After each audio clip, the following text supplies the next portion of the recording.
Om Brahmanandam Paramasukadam Kevalam Jnanamurtim Advaititam Gagana Sadrisham Tattvama Shadilaksham Ekam Nitsham Vimalamatchalam Sarvati Sakshi Bhutam Bhavatitam Triguna Rahitam Sadgurum Tan Namami Om Shantihi Shantihi Shantihi.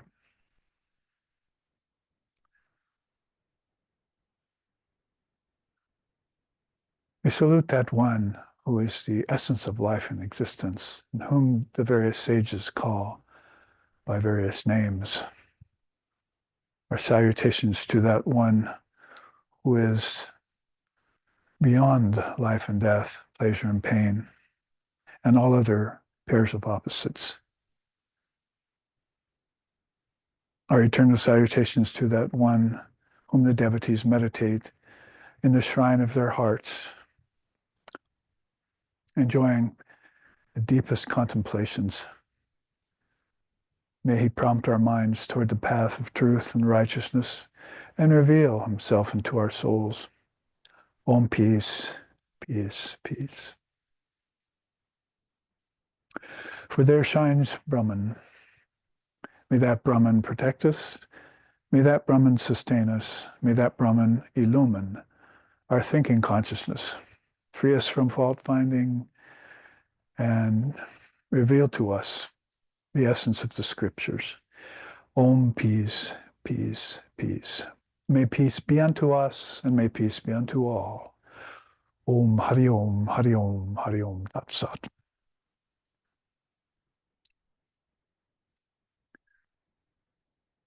And the essence of the scriptures today pertains to the Niralamba Upanisad, which is one of those 108 Upanishads left over.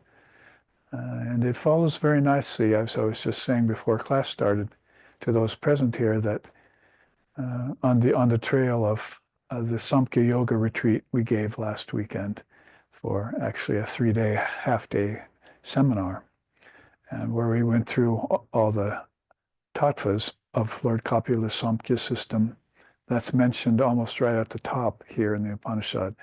They're calling Ishvara and the Great Sankhyan, both capitalized. So we see the connections are coming closer and being made for us so that we don't just study a philosopher like Samkhya and detach it somehow from everything else, but we want to look more towards connecting it in towards everything. Because everything flows out of unmanifested to manifested, as we learned.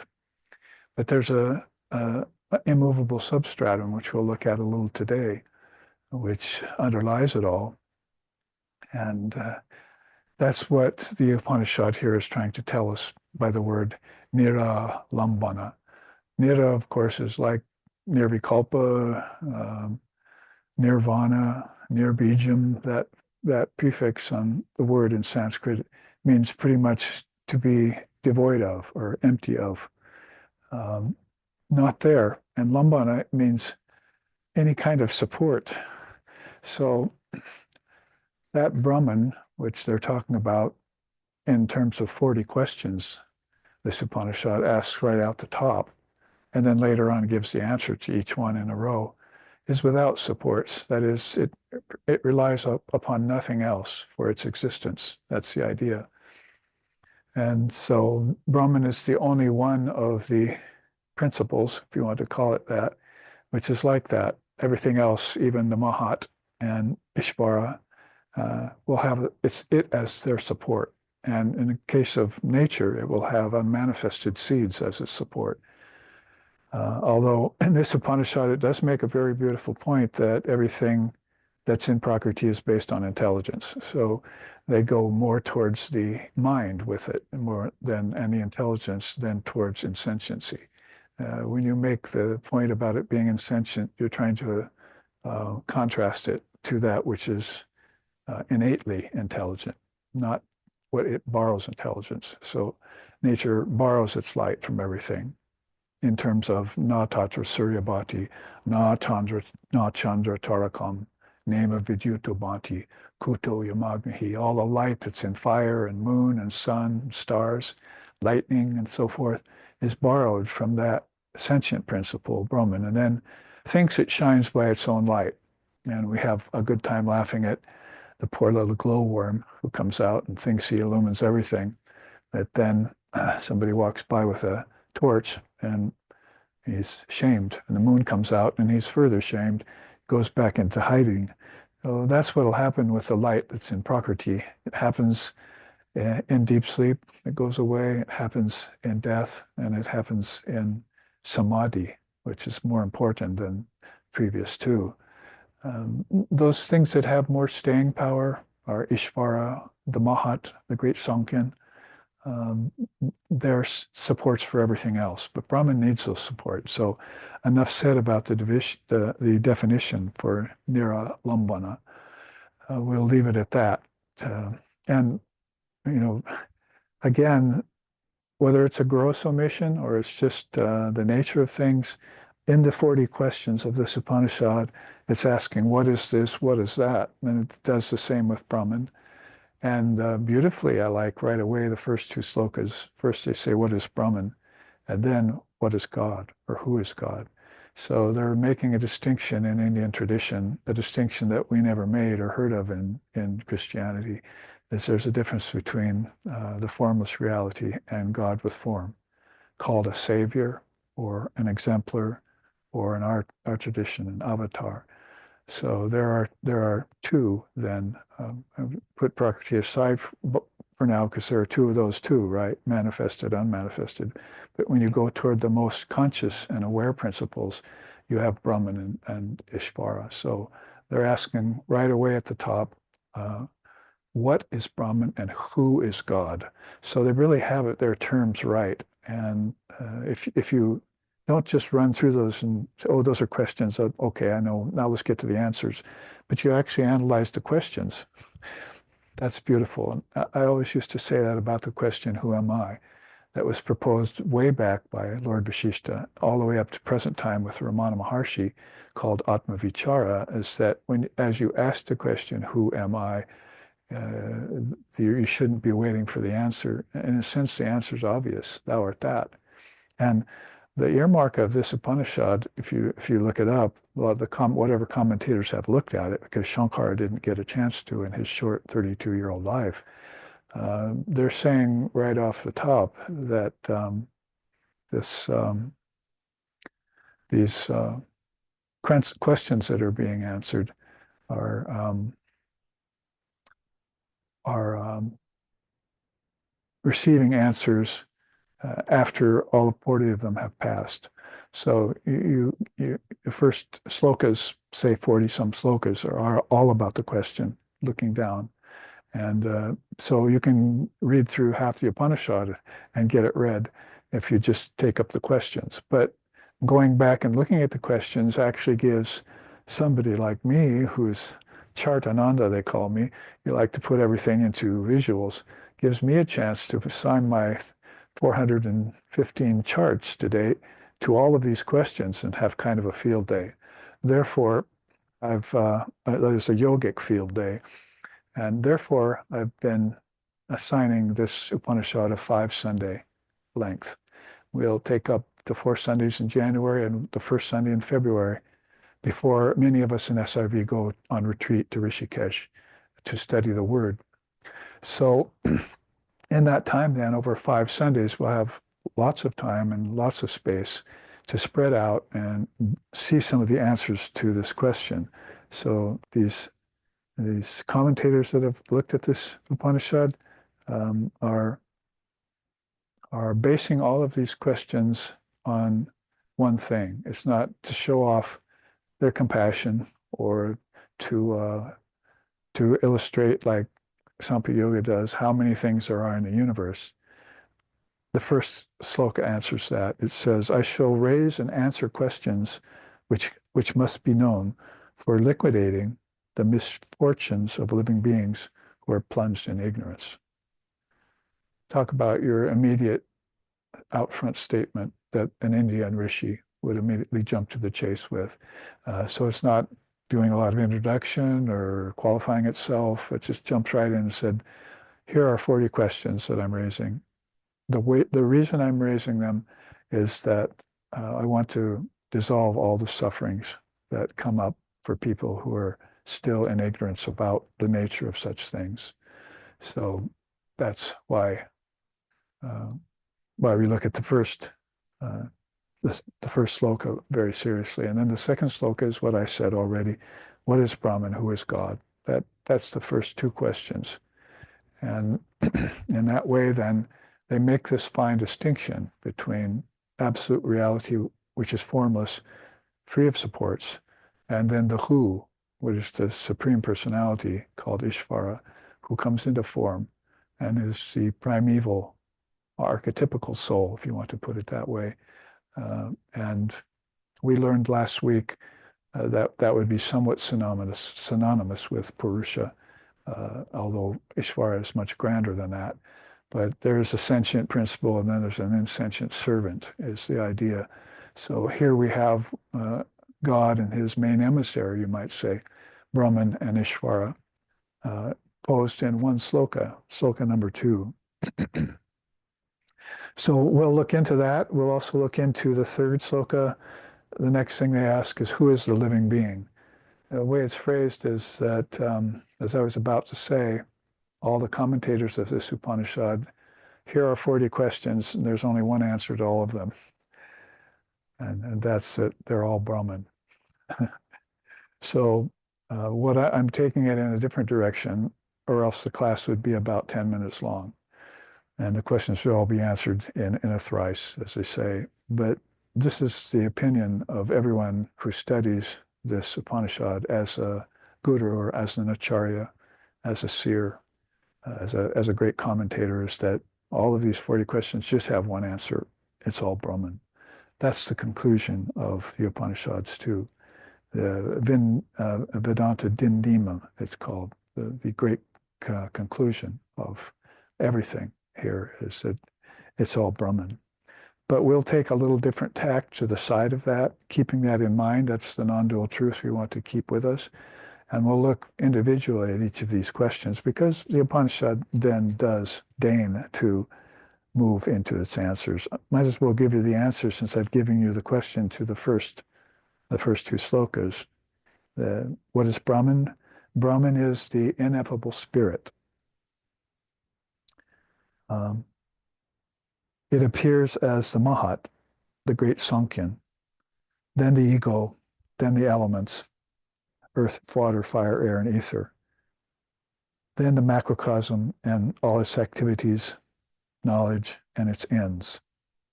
And they're still talking about Brahman. So this is why all is Brahman, because Brahman appears first and then everything comes spilling out of it. And then it'll use the Mahat, the great mind, to do that. And Prakriti will be there as seeds in the great mind, as we learned last weekend. It goes on because it's a long answer. It's the only long answer here to what is Brahman. It is replete with all powers and without beginning and end. It is non-dual and free from all adjuncts. It may be spoken of as pure, good, quiescent, unqualified, period. So that's their answer to the question, what is Brahman? Then who is God? God is the veritable Brahman that, depending on its power, called Prakriti, creates the worlds and it enters into them as the inner controller of Brahma, Vishnu, Shiva, etc. He is called Ishvara as he controls the intellect and the sense organs. So very clear expose about Brahman and its underlying non-dual, unchanging, beginningless, endless presence. And then Ishvara that comes out replete with Prakriti and invests the cosmic mind Mahat with the power to, as the Trinity does, create, preserve, and destroy, or what we like to say, project, sustain, and dissolve everything in cycles. And so projects it and withdraws it back in all its goodness, in all its quiescence, and in all its um, huge or replete with all its powers. So those are the answers for the first two questions. Now we can flesh those out, as they say, by looking at a couple charts about Brahman. First one here is how they can put names to the nameless, formless Brahman. Let's look at that.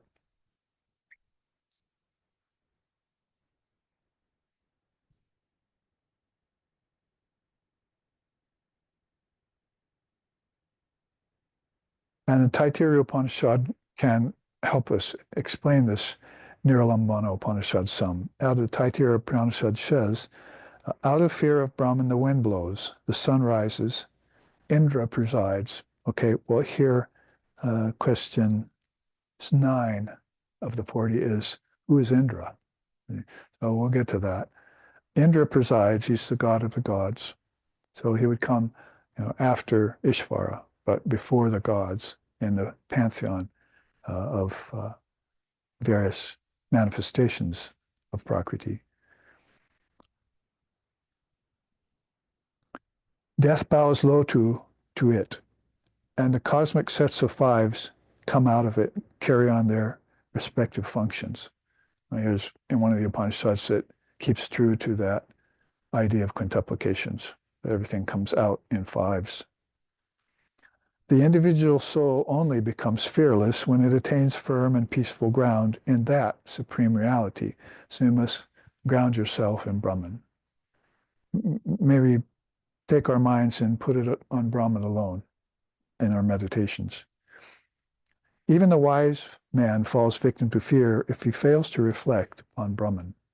So you can be into nature, you can be into religion, you can be into seeking knowledge, you can be into the Savior, you can even be into Ishvara, but if you don't reflect on Brahman, then you're always going to be subject to fear.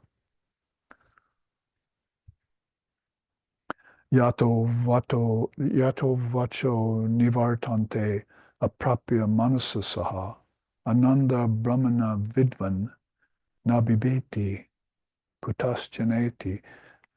Another Upanishad says, and Shankara echoes that in his scripture Viveka Chudamani, when he says that one who contemplates Brahman, which is actually beyond the power of the speech to explain, beyond the power of the mind to comprehend, rids himself of fear for all time. All doubt and fear goes away. So this is what the experience of the rishis has been when they contemplate Brahman. But when they contemplate anything else short of Brahman, then there's always, as Gaudapada says in Diskarika, this brooding, this fear that creeps into the whole process. That's why I started out chanting today, may Brahman illumine our thinking process. Because if Brahman does it, then all of those undesirable concomitants will get dissolved. But if anyone else does it, it's not going to go away necessarily for you. That's one of the main points for attaining formless samadhi and not just remaining in the realm of form, no matter how pleasure it might be, i.e. what Gaudapada calls the lila.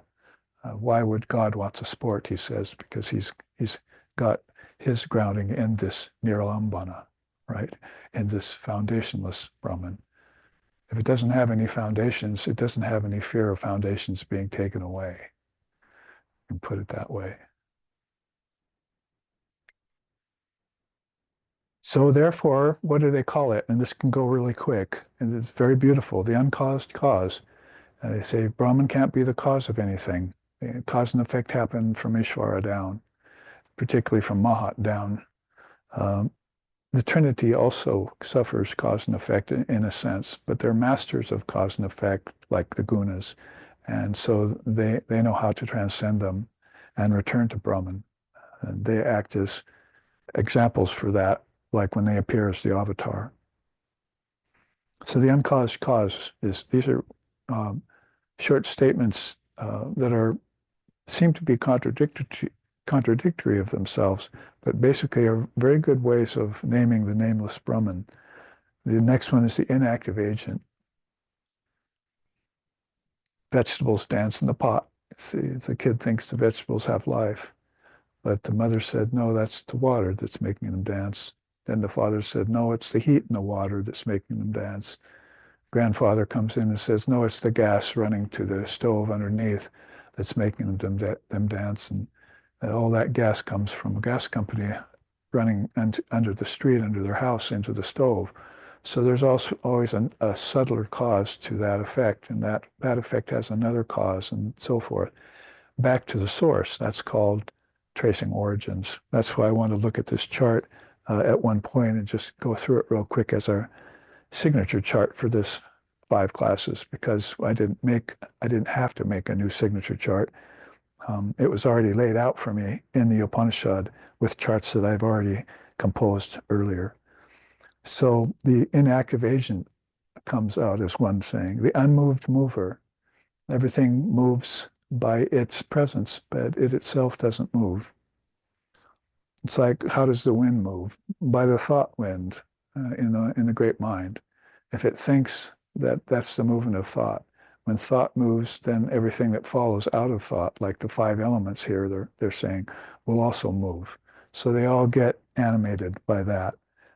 So I don't know if I put it here, so you can say the inanimate animator too. Then there's the unseen seer, and my favorite, the unstruck sound, because I like sound, not a Brahma pass and music and so forth. So those two are very precious. Unseen seer means it sees everything, but itself is never seen. That's utkramantam stiti vyapi bhunjanam in the Gita, according to Sri Krishna. They don't see who have vimuda nanupashanti. Vimuda, they have delusion because they don't see. They don't have peace. But they see who jnana chakshu, who have opened their inner eye. So that's where the unseen seer, you can see it's holding one of those pots with that single eye in it. And then next to it's the Om sign on another pot. So those two, unseen seer, unstruck sound, are very good ways of representing and describing this indescribable Brahman. The creator, because we say nothing can get destroyed because it was never really created. It can get dissolved because it got projected.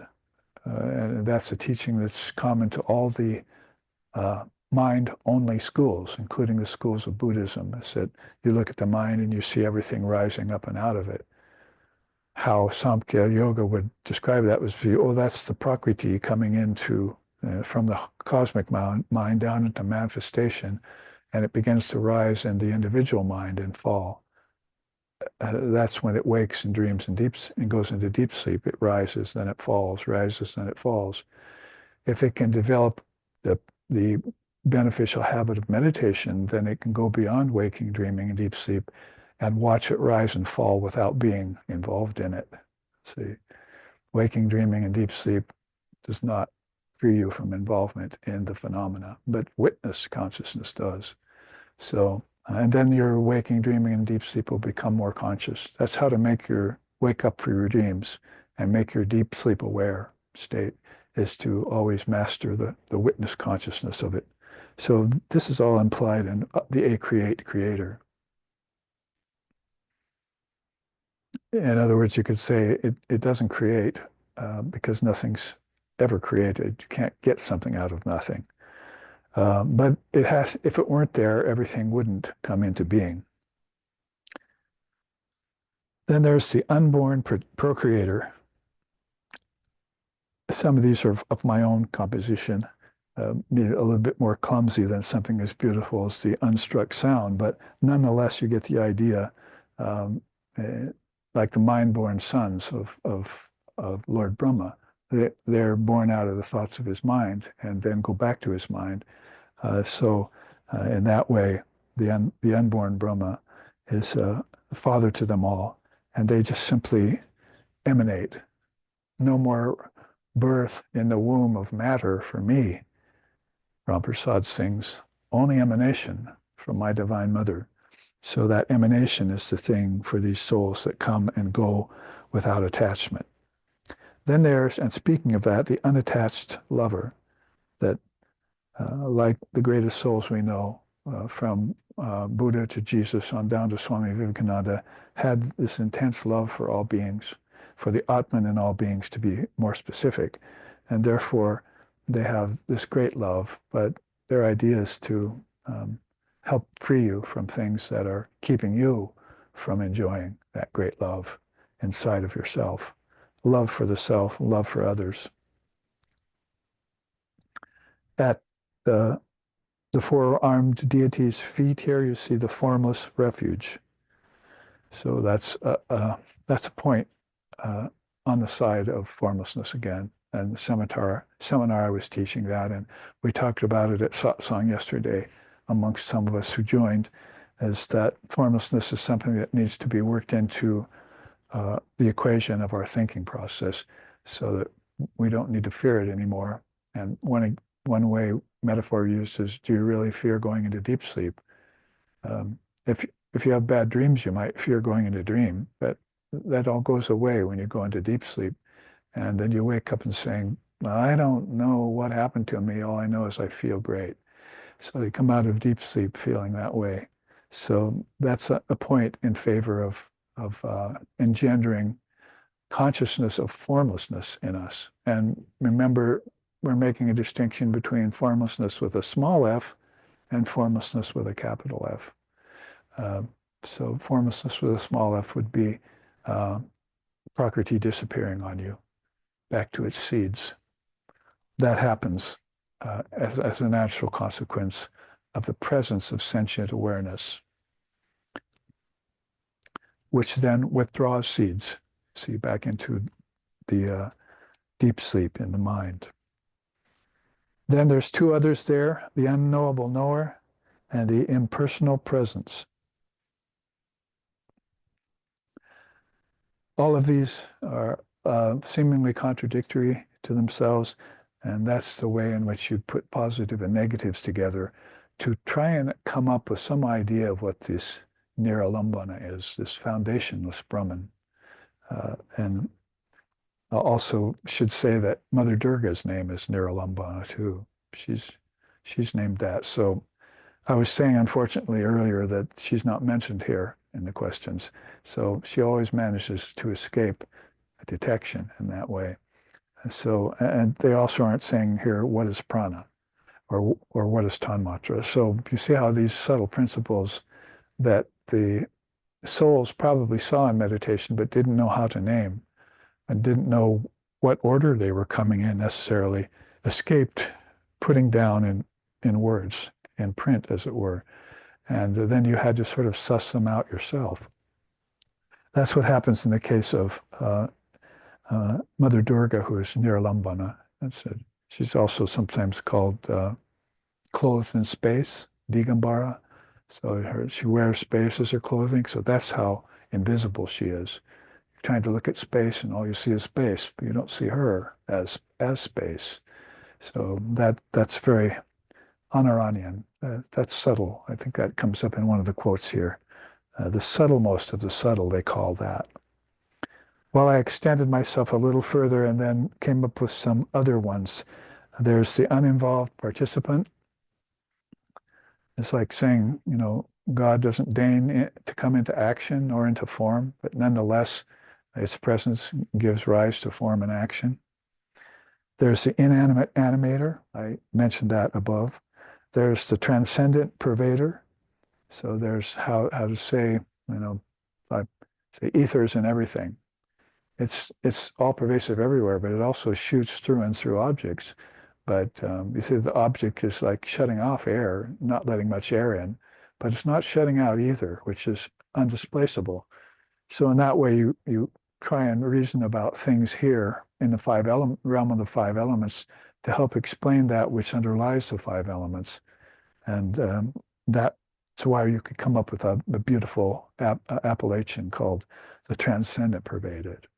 Pervades everything, but I can't quite distinguish it. I have to separate it out like wheat from chaff. Then there's the immutable transformer. It stays the same, but everything else changes under its purvey. See? So that's a very beautiful one to contemplate. And there's the indivisible multiplier.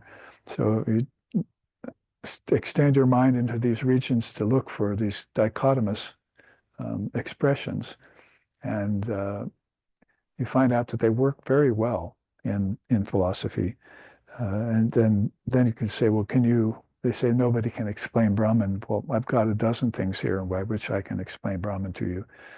After you get done explaining it, people are still stultified. See, because then they have to go back and think about them. So what you're saying here are three-word koans in Vedanta.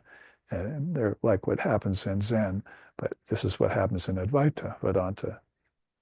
You can't know something, you can't see something, you can't understand something, then this is where you go to help understand it. For instance, Tattvamasi is a three-word koan, as it were. They call those mahavakyas in our tradition. So great sayings, because just those three words can throw a sensitive person into a higher state of mind, that is intelligence. And they can also make an unawakened person begin to wonder about the nature of things. Oh, I must be missing something here because I'm not getting it. So, somebody said that everything's multiplying around here, but there's something underneath it that doesn't multiply. There's something changing around here, but that which underlies it doesn't change. And it sort of looks like all the five elements on top of Earth. If you want to put Earth at the top of the pyramid, then it's the steady thing. Everything else, all the other four are changing around it. So this is this unseen seer that we're talking about. Sri Ramakrishna puts it in a simple story. He says, at times the snake sits still. At other times it wriggles across the ground. But it is all the same snake. Again, the snake contains poison within it, but it does not die because of that. And then would go on to say, but you could die if you got bitten by it. That is, if you got taken into Maya, and you could lose awareness of Brahman and commit a kind of spiritual suicide by going to death without your mind fixed upon divine reality called Brahman. That's it. That's how we answer in our own way the first question there, or actually, the first question, but the second sloka, what is Brahman? It's all of this, and all of these also pertain to different areas of thought. The seer pertains to the eye, the unstruck sound pertains to the ear. So all of these can be connected to areas in our consciousness that have concomitants, associates in Prakriti, so that we can connect these back to the source. Let's look at the next chart, because this whole 5 Sundays will be a sort of a chart fest that we're going to take up, so that, as I said, the rishi here is answering 40 questions. It may be the same answer, but that's penultimately, we want to see what kind of answers can appeal to our intelligence more, and therefore give us a clue. And so these that I just showed you are pretty simple, but this next one is a little bit more philosophically in nature, and nonetheless very well gathered and thought out, and also from references that are actually strewn through the Upanishads. I know it's hard to read, and I'll be taking you through them, and they'll be highlighted on the screen for you. But basically, you can see that there are 4 different so-called divisions of Brahman. From the bottom up, Sakshi, which I just mentioned, witness. Of course, in witness, there's a little difference between you and what you're seeing. When you become one with Brahman, that difference disappears. So there's no ego in that. In the meantime, as Sri Ramakrishna said, keep your ego in the state of a child or a servant, the students here in the class say. So that's what we learned in satsang with one of the Got blogs. God blogs. It's basically, if the ego can be kept in the state of a child or a servant, it's non-harmful until it can become fully mature, and that's when Sakshi comes forward. Kutastha is next, underlying substratum, that means. And then also Antaryami, which is mentioned here in the Upanishad. We just read about it, didn't we? When it explained to us the nature of Ishvara. Now it's the Antaryami, it says. And so that's a beautiful word in Sanskrit that you come upon. Oh yes, they use it in English. Its power called Prakriti creates the worlds and enters into them as the inner controller. Inner controller means antaryami. Antar means inner, and yama, of course, means to control. Like the yamas of yoga, or like Dharmaraja, the god of death. That's a question that comes here. Who is death? Who is the father of, who is the god called death? Comes up soon. So they're already looking at death as just a god that helps you transition from one place to another, instead of some black death that you never return from because you only live once and you're just a physical object instead of a sentient soul. So Sakshi, Kutashta, then Antaryami, and finally the Pratyagatman. I often tell the story of a Swami. I asked his name and he said, "I'm Swami Pratyagatyananda." And do you know what that means? And thankfully I did know a little bit about what that meant. But that's another great cross-section, you might call it, or a level of Brahman subtlety. All of these, this isn't speculation, because we know Brahman is one, indivisible, nameless, formless, and all that. But you'll hear it described in the Upanishads in these ways. Let's actually look at some of those ways, because some of these are taken straight out of certain Upanishads. Starting at the bottom, let's see here what the quotes say. Let's actually take the Kaivalya Upanishad's quote at the top. That which is the supreme Brahman is the soul of all, the great support for the universe, called Ati Sukshma, subtler than the most subtle and eternal, and that is thyself. So basically, that's answering all the questions, including who's the living being, is going to be, well, that's yourself, that's Brahman. And they're calling it here the great support, not just, of course, the usual support, but it supports everything through Ishvara and Mahat. So that becomes clear as we go on. To take the Sarva Upanishad's take on it, it says, like clay in pots, like gold in ornaments, like thread in fabric, it is subtle like these.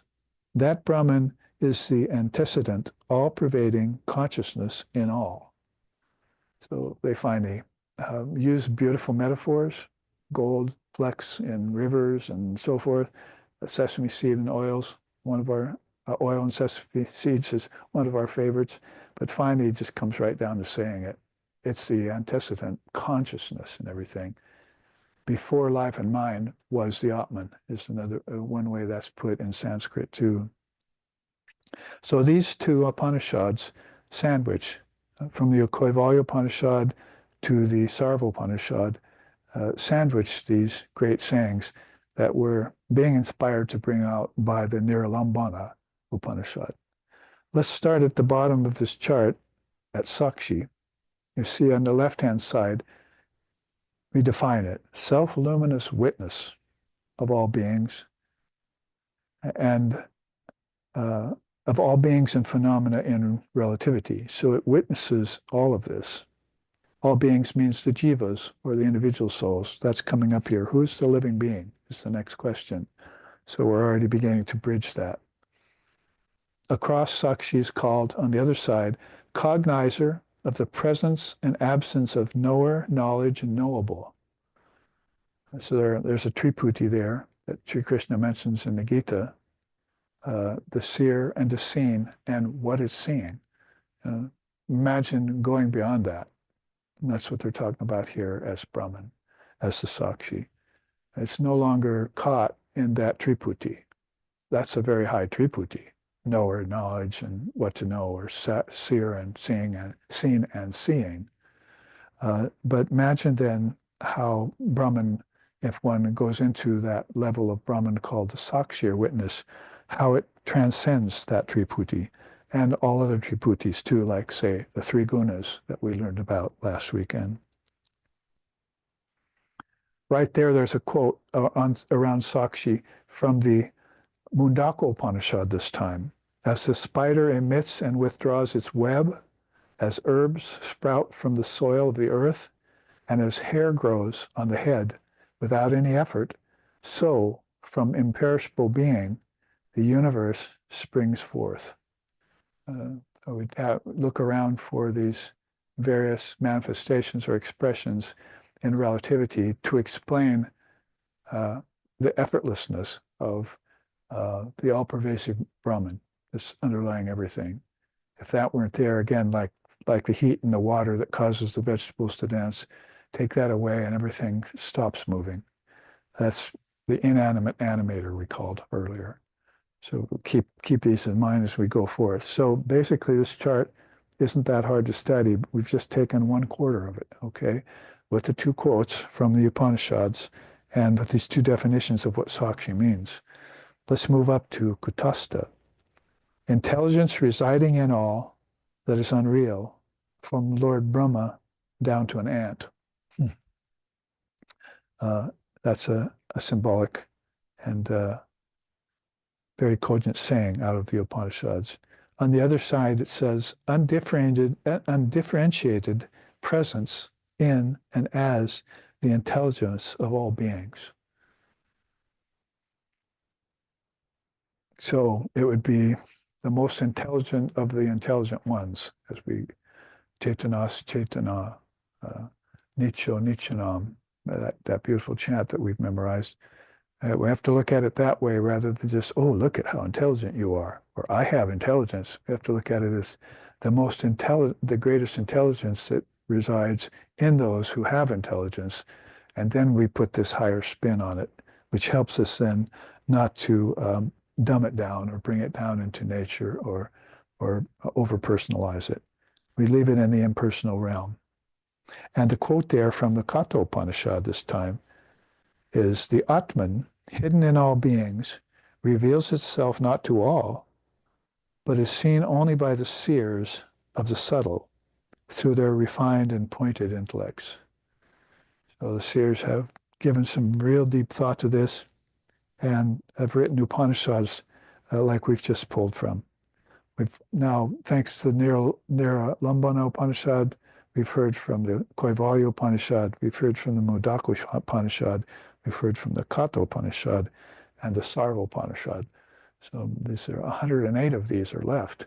That's what we've been studying for months now, so that we really avail ourselves completely of Vedanta, because Vedanta is Upanishad. Upanishad is Vedanta.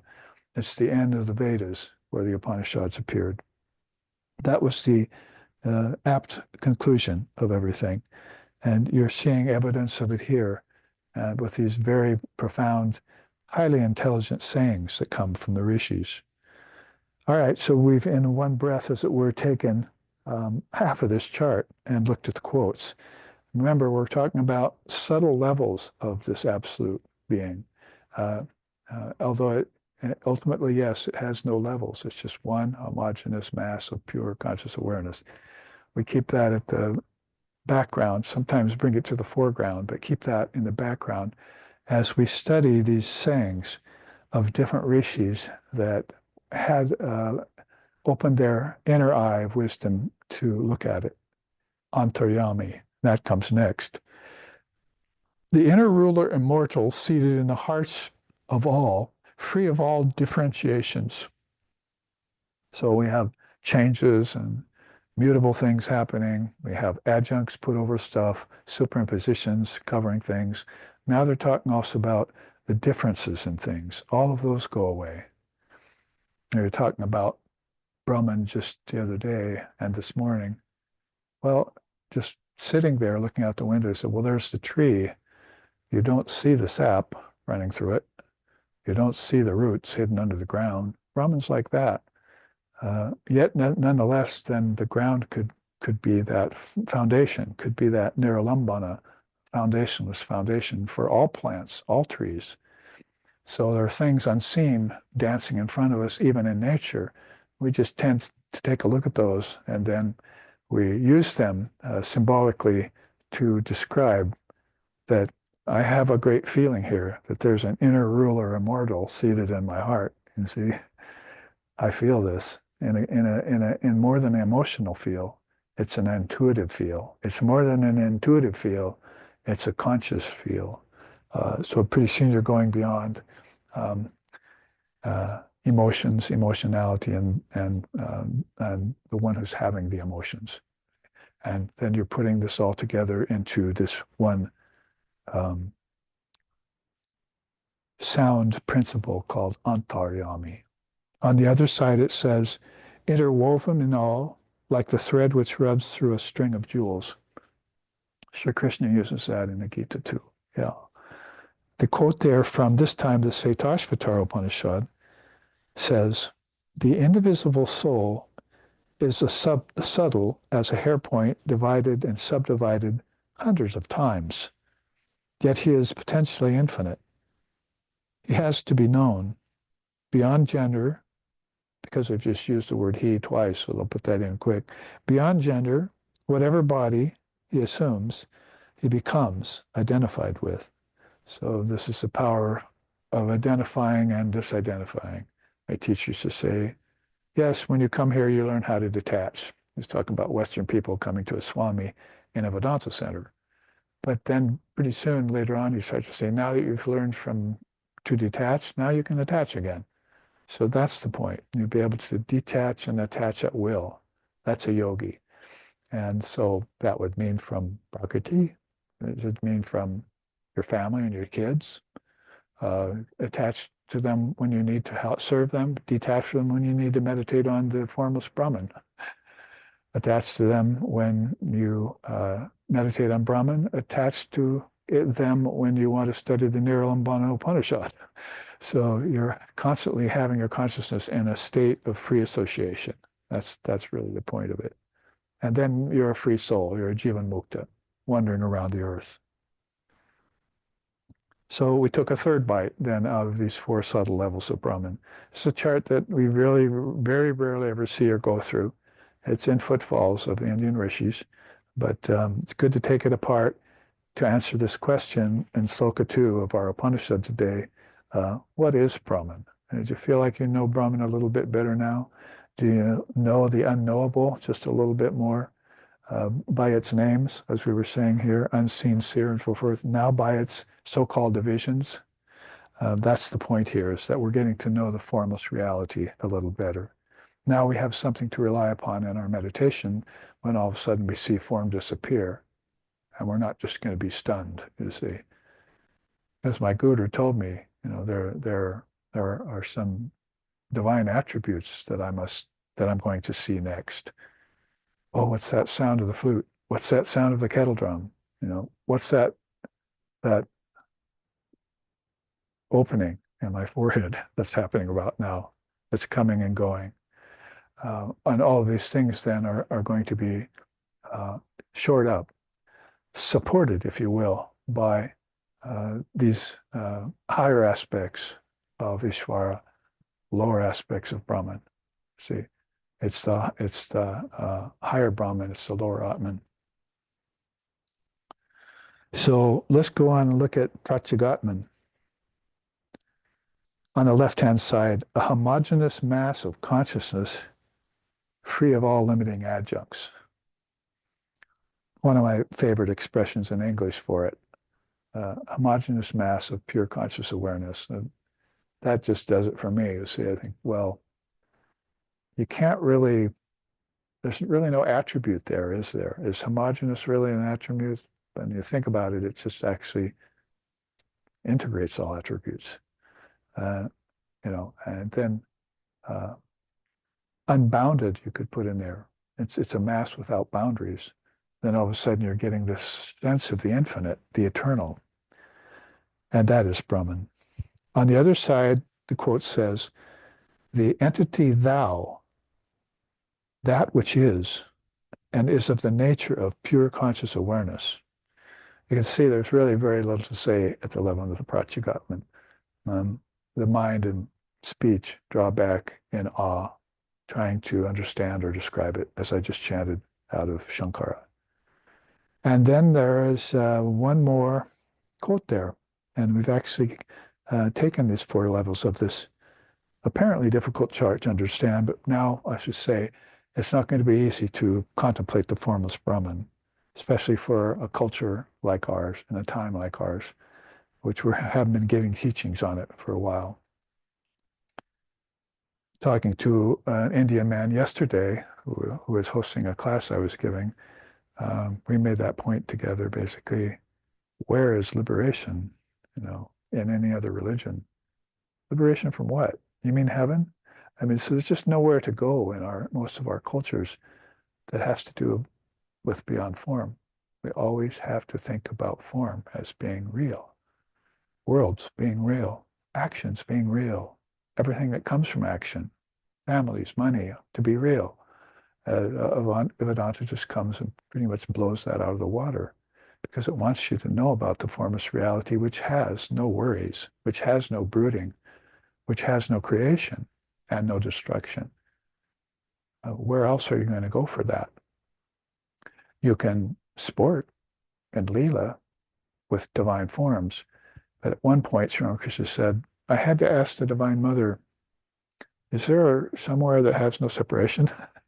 Because when I contemplate Shiva, I still feel a separation between me, right? Well, that's here at Sakshi, right? I'm having a witness of these deities, these gods.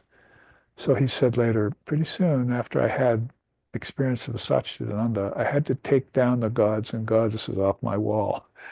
I couldn't even cut a lemon, he says, because that meant 2 halves, and it just didn't appeal to me, you see. You feel like it's not just a matter of doing violence to the lemon, it's a matter of leaving everything the way it is, whole, complete, you see.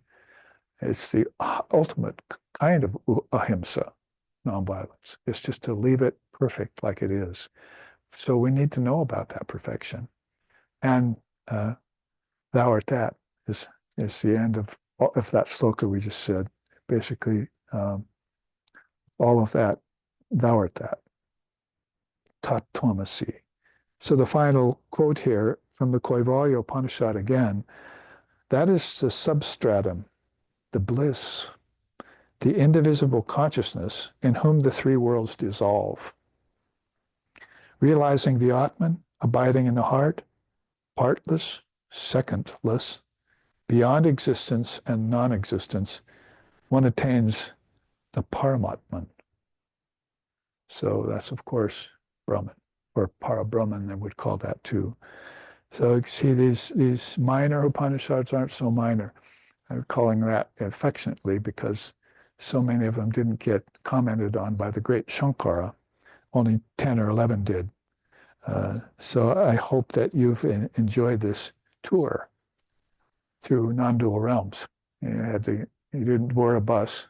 You had to leave your body a bit. You had to transcend your senses, and the vehicle you used was just the Divine Mother's mouthpiece called the Acharya.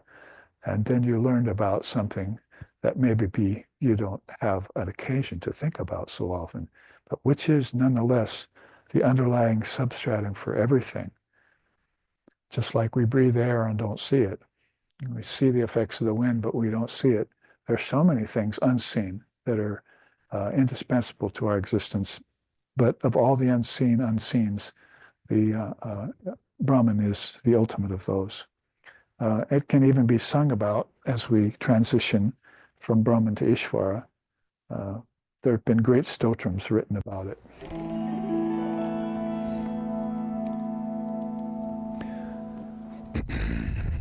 Samastestu vastu vanashutam ekam samastani vastuni yanashprishantim Vivadvatsada Shuta Achaswarupam Sanicha Palabdis Swarupohamatman Ganachana Dristur Ganachana Markam Yatas Nishprabham Mayate Jati Mudaha Tata Bhadavat Patiyo Mudha Drishte Sa Nichopalabdis Swarupohamatman Sa Nichopalabdis Swarupohamatman Om.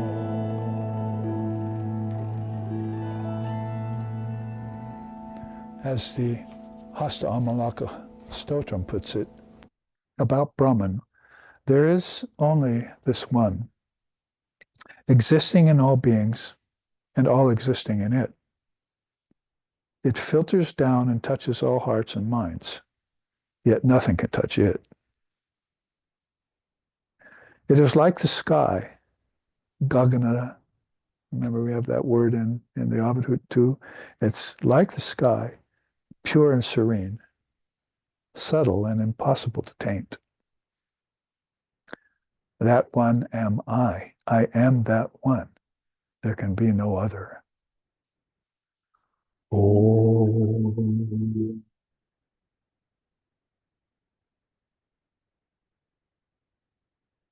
Beautiful. And the Hasta Amalaka Stotram means, of course, the fruit in the palm of your hand. That's how subtle the Atman is, unseen like that.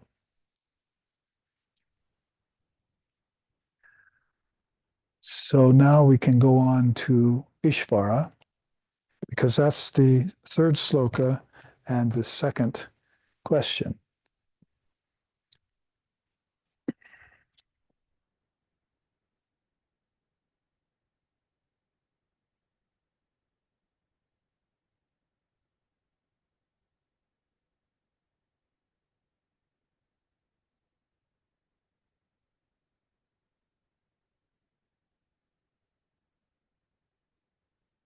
We had then these 40 questions raised for the sake of dissolving the misfortunes of living beings plunged in ignorance. Sloka 1. Sloka 2, what is Brahman? We did our best to answer that with 2 charts. You could say, though, actually, that let's look at a third chart, because the question may come, since it's so transcendent, then how can I approach it? So here's a chart that we haven't seen very much of lately that we can look at too, about the 4 ways of approaching Brahman. And this is according to Ishvara. In other words, what Sri Krishna says in the Bhagavad Gita about it. And this will only take a second. The 4 plateaus for approaching Brahman. So we had these 4 subtle stages of seeing Brahman just now. And before that, we had these collection of divine names or great Mahavakyas for talking or describing Brahman as far as possible. And now we have the 4 plateaus for approaching Brahman. Sri Krishna says, those who approach me with love and sincerity, I give them clear discrimination by which they can realize me. Beautiful way in which he puts it there, because they're approaching, of course, God with form, Krishna being the avatar of Vishnu or Ishvara we're talking about here in the Upanishad. So if they approach him with loving devotion and so forth, then he'll give them the discrimination by which they can separate the wheat from the chaff or go beyond names, forms, time, space, cause and effect, and karma, and actually plunge themselves into the ocean of the indivisible Brahman. It's very beautiful. So there are 4 plateaus for doing that, he says, after he gives this teaching. First, he wants you to fix the mind and its thoughts upon reality alone. That's Dhanur Rahitva Upanishadam Mahastram, right? We have that beautiful chant we've memorized out of the Upanishads, which says, Fix your mind upon Brahman alone. And the quote from him there is, of all yogis, that one who worships me with faith, his inmost self merged in me, that one I hold to be most devout and perfected in yoga. So this, of course, since there are plateaus here, this would be ideal to be able, if you can do that immediately, it would be the best of all four. Fix your mind and thoughts upon Brahman, because that's reality, and then you'll be able to merge into that. Secondly, if the mind will not concentrate, oops, and then we've got a little problem here in our sadhana, right? And that's at the sixth limb of yoga called dharana, because we can't concentrate. So we go back one limb. Maybe I haven't mastered limb 5 yet. That's called prachar. So I'm having a problem concentrating my mind, particularly on Brahman. At that point, maybe I can't even concentrate my mind fully on scripture, like we're doing right now for an hour and a half. And we'll do next Sunday, the Sunday after that Sunday. You get together with gurus and acharyas, teachers, and they help you sit for a long period of time. And there's no escape. They've got you prisoner. So you have to just sit there and listen, and then just see what happens to the mind complex when you are exposed to that much truth for that much length of time. It's a very beautiful thing. We used to subject ourselves to the fire of that when we went to see Swami Asheshanandaji Maharaj. Peace and bliss be upon him always. And so my founder, Lex Hickson, would call me, oh, do you want to go do the austerity? He was in New York. I was in Hawaii. We flew halfway each 5 hours, came down in Portland, put ourselves under the control of Swami Asheshananda for a week at his ashram, and had to sit there and take in everything he said and all the purificatory things that he sent to us through the Dharma, through Atmagyan, and through meditation every morning and evening. And so that became this sadhana, spiritual practice, under which we got our expansion of mind. So here it says, if the mind will not expand, it will not concentrate, then engage it in constant practice. That's called abhyasa yoga. What is that? Abhyasa vairagyabhyam tan nirudaha, Father Yoga says in the Yoga Sutras. Tatra stitau yatno bhyasaha, he goes on. Basically, the seers all agree that abhyasa, constant practice, put together with vairagyam, detachment, is successful in destroying the unwanted waves of the mind. Isn't that beautiful? Right out of the Yoga Sutras. Raja Yoga, that's the big yoga. That's the yoga. So basically, that, engaging in that, those two put together. Later on, he says, if those two are brought together, what's that called? It's called authentic spiritual practice. But it has to be held for a very long time in an atmosphere of devotion. So you could see Sri Krishna here. They come to me with devotion. I see that they have that for me, and it's sincere and not running hot and cold like it does in people. Then I'll give them this discrimination called viveka vairagya, by which they can separate the wheat from the chaff, come straight to my essence, which is Brahman. Yes, there are people who want to stay with Krishna and don't want to go to Brahman. We give it to them, fine. But we're saying here, making a lot of points that the classic Vedanta makes, particularly Advaita Vedanta, about the benefits that are there in coming to know the formless Brahman. And of course, some traditions, particularly Buddhism, are very deep into that. And also Sri Ramakrishna is called the avatar of this Kali Yuga. He was also constantly going into non-dual samadhi all the time and coming back to his love for Krishna and Ram, Shiva, and Divine Mother particularly. So this is a little bit about the second plateau here. I'm tripping up a little bit here. I went from one plateau, I couldn't quite make it. I tried to step towards it and I tripped over a stone in my mind somewhere, a mind stone. And so he says about that, Sri Krishna that is, the senses impetuously carry away the mind of the one striving for perfection. But the yogi, controlling them all, remains focused upon me and enjoys the bliss of uninterrupted wisdom. So as I was just saying, go put yourself in the fire. Find those beings who are availed, have availed themselves of Atmagyan, the highest wisdom. Sit there and just let it wash over you. Take it home with you after Shruti and contemplate it, manana, all day. It might even be running through your mind at work. See, you're doing your actions because you're it's the inanimate animator, right? So it's animating all that you do. I'll put yourself on automatic pilot, you see, automatic Purusha. And then, let the Lord exist as a presence, there. It is possible to, for all of those who are becoming so good and obviously are evidently at multitasking, to at least do two things, work and think of Brahman.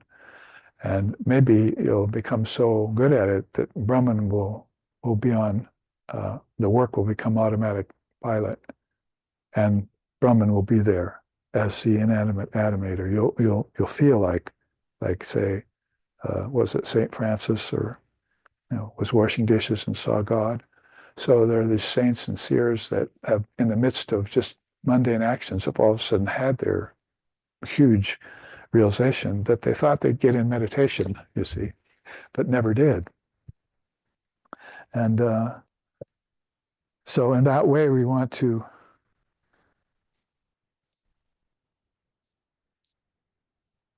bring Brahman to the fore as much as possible.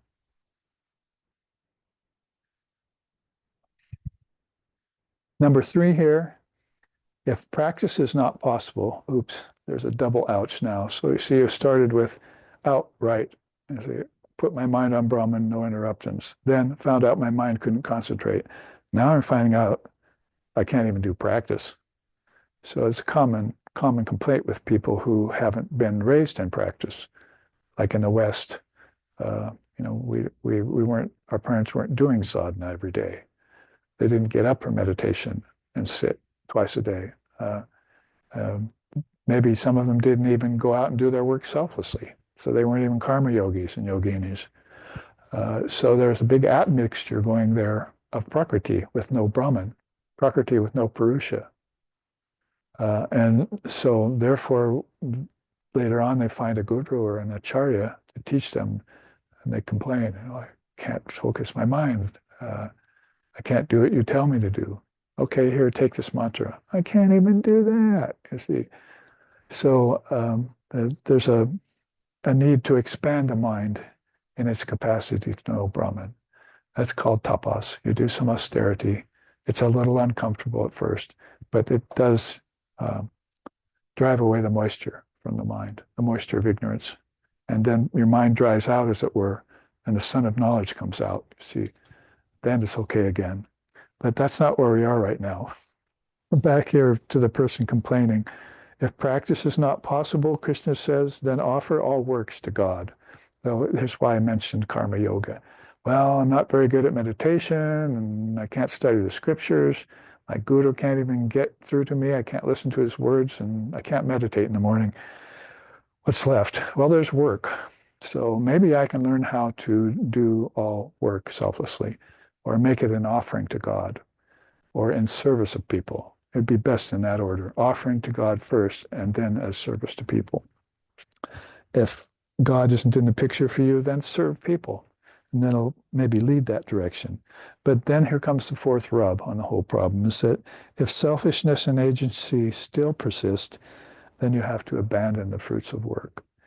So this is where, and did I read the quote there? Let's read the quote for number 3, back to if practice is not possible.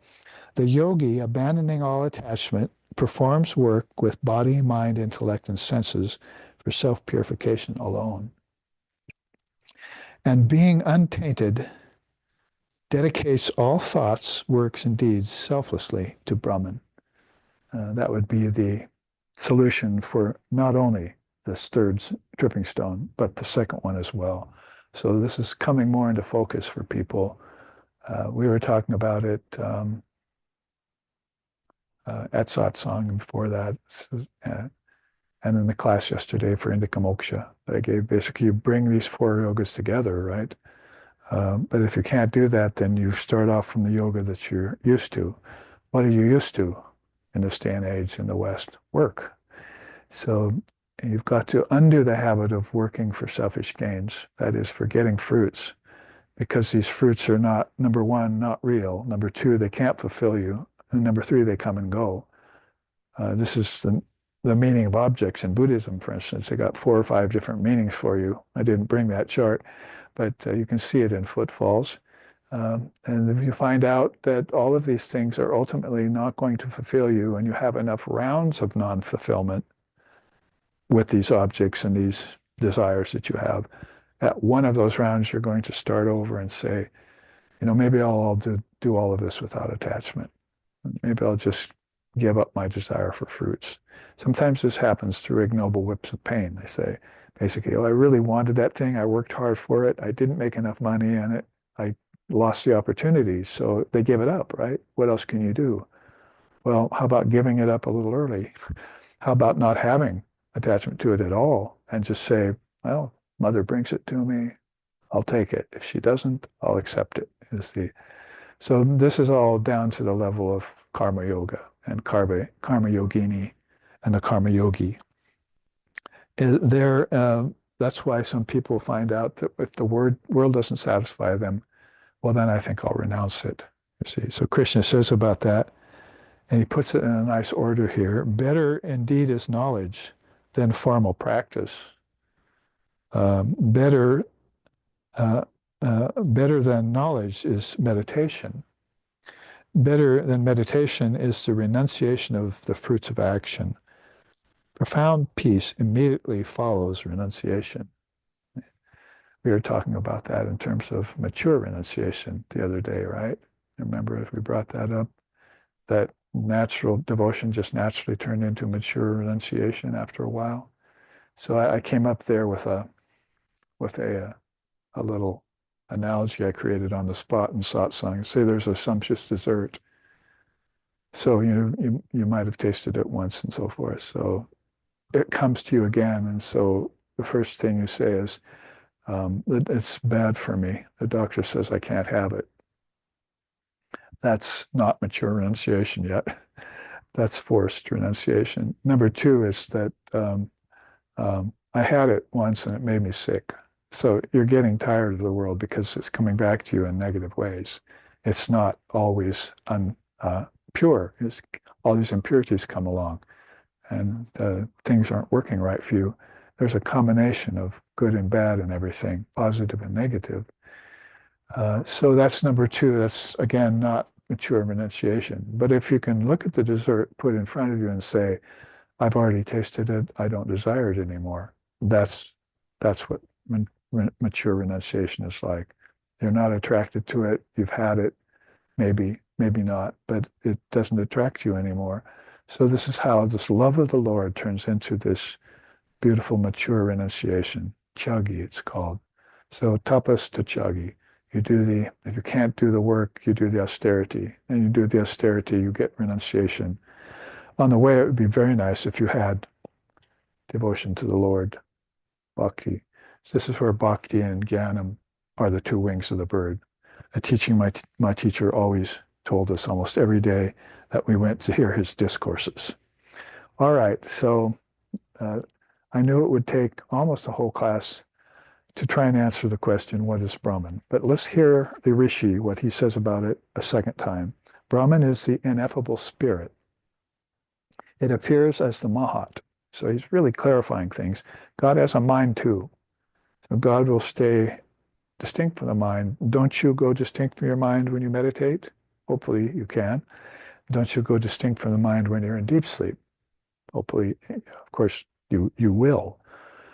So that's how Brahman can use as a matrix the Mahat, the great Sampkin. In the Mahat is everything. Brahman doesn't have to do anything but just be there and and say Om, utter its word, and then everything starts vibrating. Oh, you want me to manifest things? I've got it all here in order.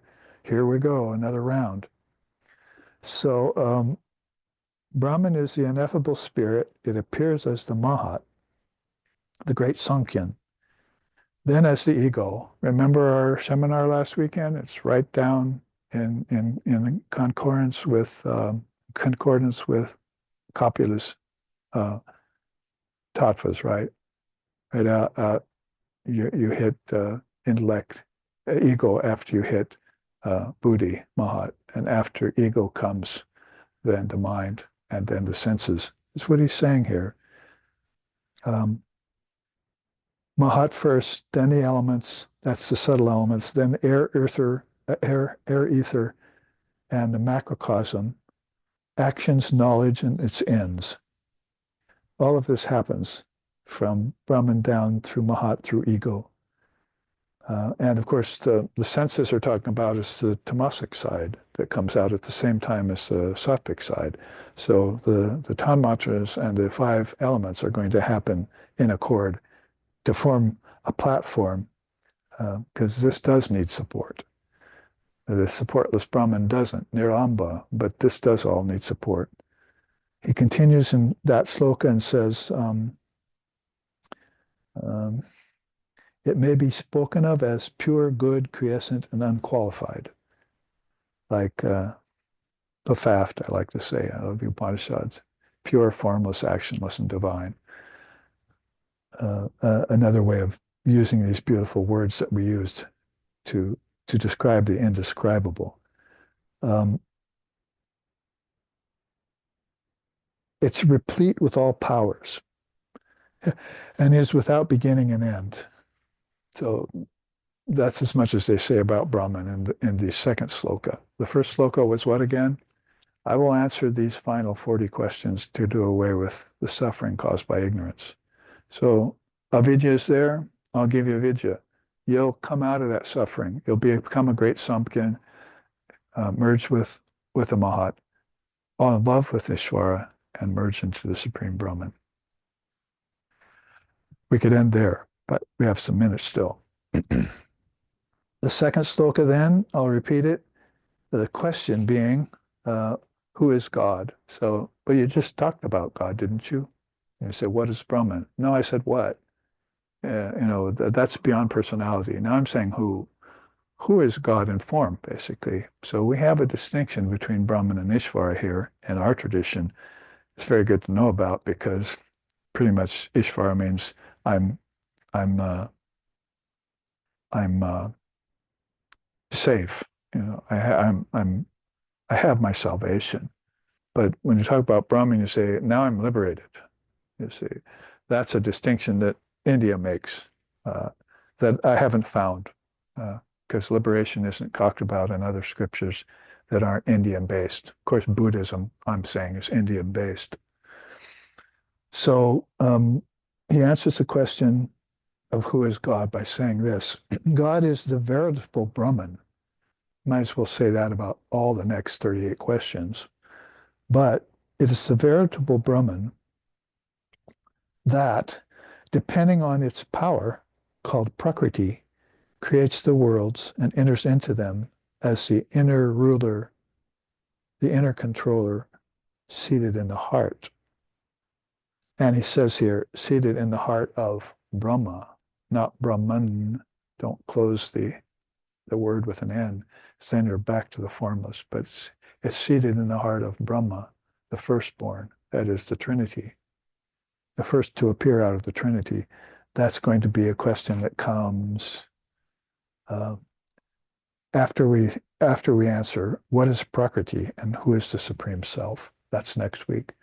And then we'll get to who is Brahma, who is Vishnu, who is Shiva. But you can see how they're mentioning this before the questions come. So you can start thinking about, oh, I need to work this into the order of things too. So therefore, he concludes in Sloka 2,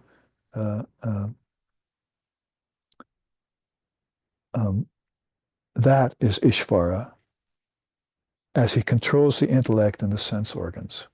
So inner ruler controller means you've got 5 horses, a chariot, some reins running back to the hands of the driver, and then in the back you have Krishna sitting there guiding it. You see, that's the Gita image of the 5 horses, meaning could be 5 senses and 5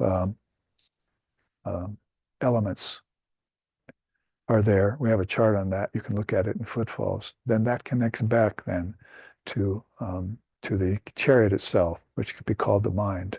Then there's the operator of the mind and senses in there. The reins are prana.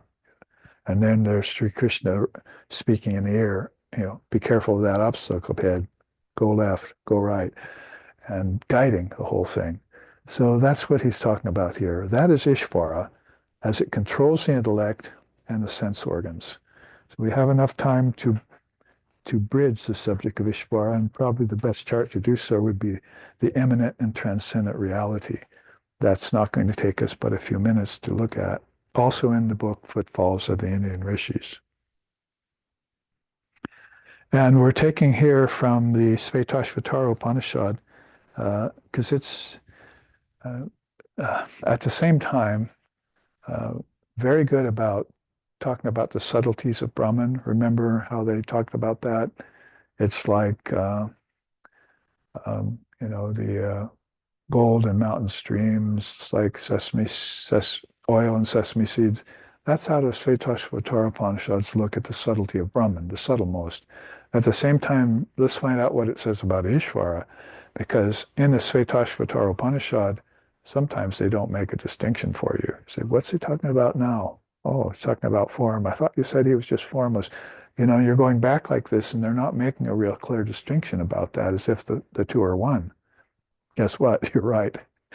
But the distinction helps, again, because if you don't know about the formless Brahman, then you end up in a society, in a race at a span of time called the Kali Yuga, which doesn't know anything about liberation, doesn't know anything about formlessness, and can't get back to its source, which is transcendent reality. It's stuck in a penultimate position. Not a bad place to be, if you want to call Ishvara penultimate, but there are other places to get stuck in a dissension into the world of name and form, as we can see by the world.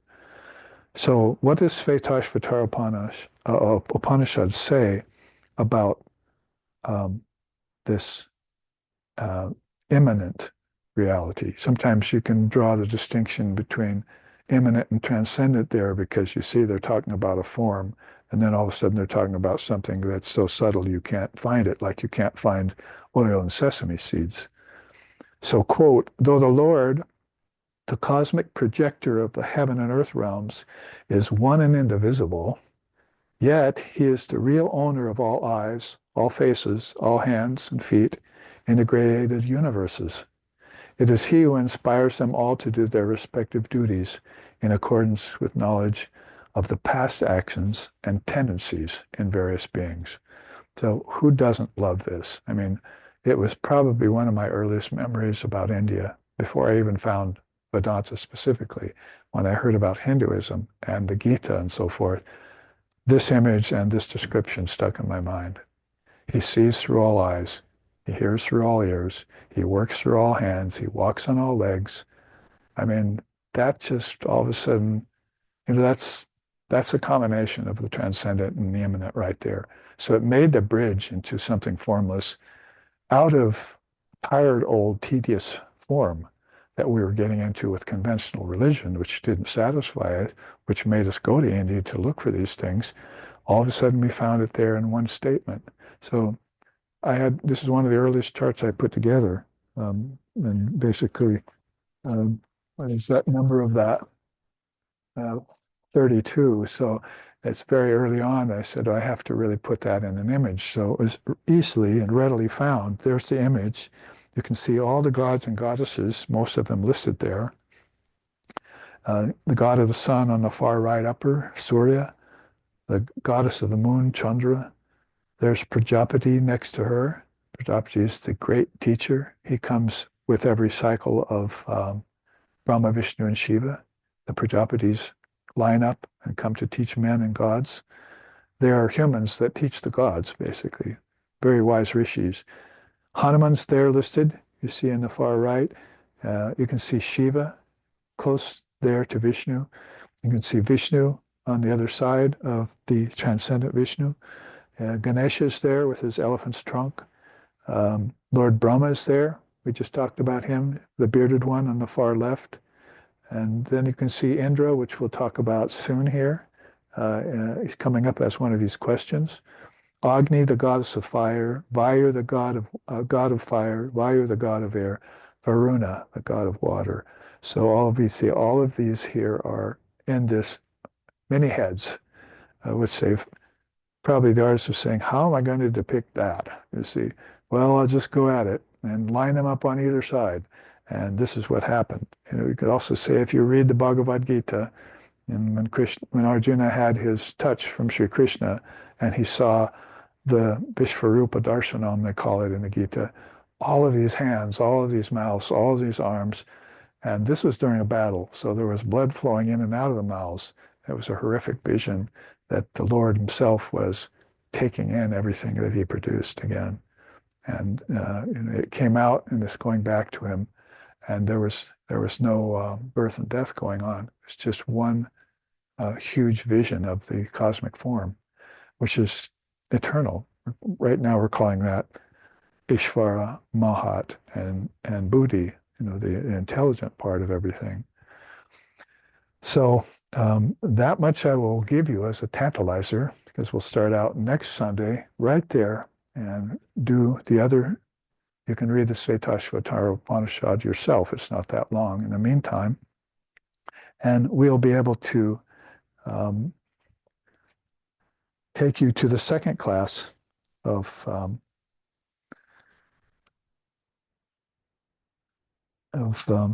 this beautiful Niralamba Upanishad.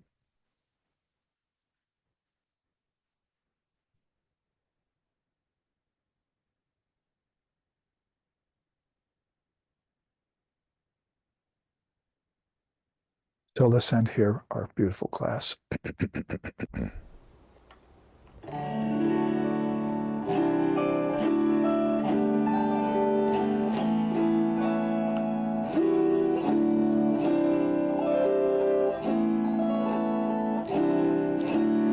Vasudeva Sarvam, Vasudeva Sarvam, Ekam Eva Advaitiyam, Vasudeva Sarvam, Vasudeva Sarvam, Vasudeva Sarvam, Suridam Sarva Bhutanam, Vasudeva Sarvam, Vasudeva Sarvam, Vasudeva Sarvam, Sarvaloka Maheshwaram, Vasudeva Sarvam, Vasudeva Sarvam, Vasudeva Sarvam, Atmani Vishwadarshanam, Vasudeva Sarvam, Vasudeva Sarvam,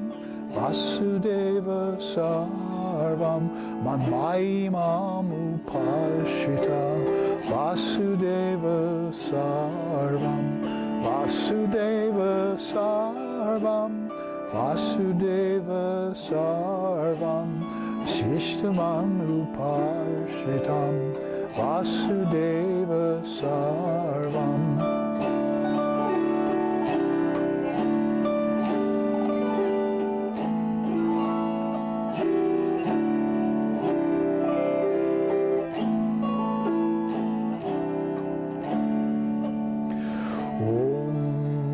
Jananim Sharadam Devim Ramakrishnam Jagadgurum Pado Padme Tvaye Shritva Pranamami Mahodharmo Om Shanti Shanti Shanti Hari Om Hari Om Om